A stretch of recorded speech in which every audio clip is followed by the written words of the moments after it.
Bismillah, alhamdulillah, wassalatu wassalamu ala rasulillah, wala haula wala quwata illa billah. Apa hukumnya kita melakukan jual beli forex? Atau apa hukumnya kita ikut main forex? Di mana kita tahu itu adalah sistemnya kurang lebih seperti money changer, ya, kita tukar ataupun beli mata uang lalu kemudian kita jual, hanya saja sistemnya berjalan secara online.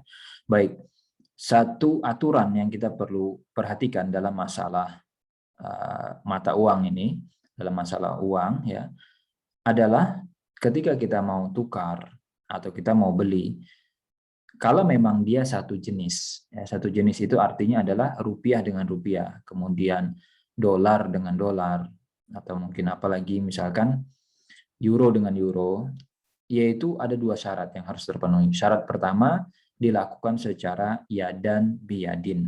Artinya transaksinya dilakukan secara tunai, kontan. Saya serahkan uang saya, kamu serahkan uang kamu. Secara lunas. Selesai di situ. Jadi tidak boleh saya serahkan misalkan uang satu lembar 100.000, kamu serahkan uang misalkan 50.000, tapi baru satunya nanti. Itu tidak diperbenarkan.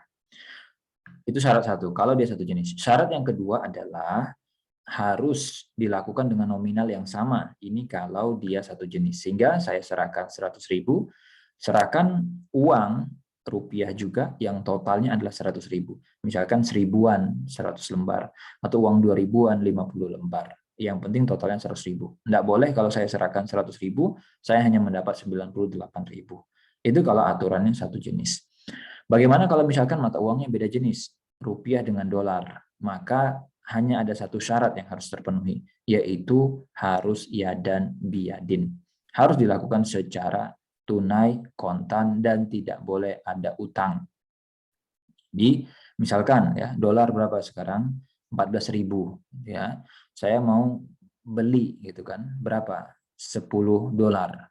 Ya, berarti 140.000. Nah, kalau saya sudah serahkan uang 140.000, tapi dolarnya belum masuk ke saya, atau mungkin saya sudah serahkan, sudah terima dolarnya berapa, misalkan 10 dolar, lalu kemudian saya baru bayar 100.000 sebagai jaminan, tapi belum bayarkan lunas yang harga dolar tadi, maka itu berarti terjadi penundaan dan tidak diperbolehkan.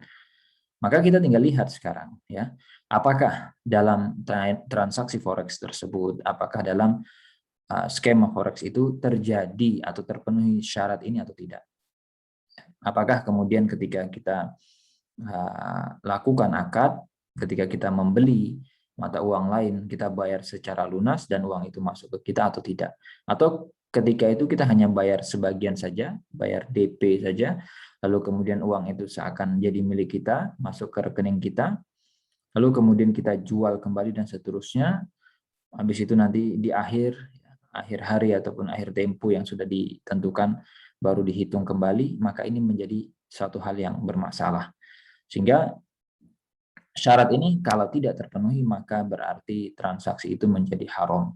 Ini tolong diperhatikan buat Anda yang bermain di forex, hal-hal yang melibatkan jual beli mata uang seperti itu, maka kalau tidak terpenuhi syarat iya dan biyadinnya, ini menjadi masalah.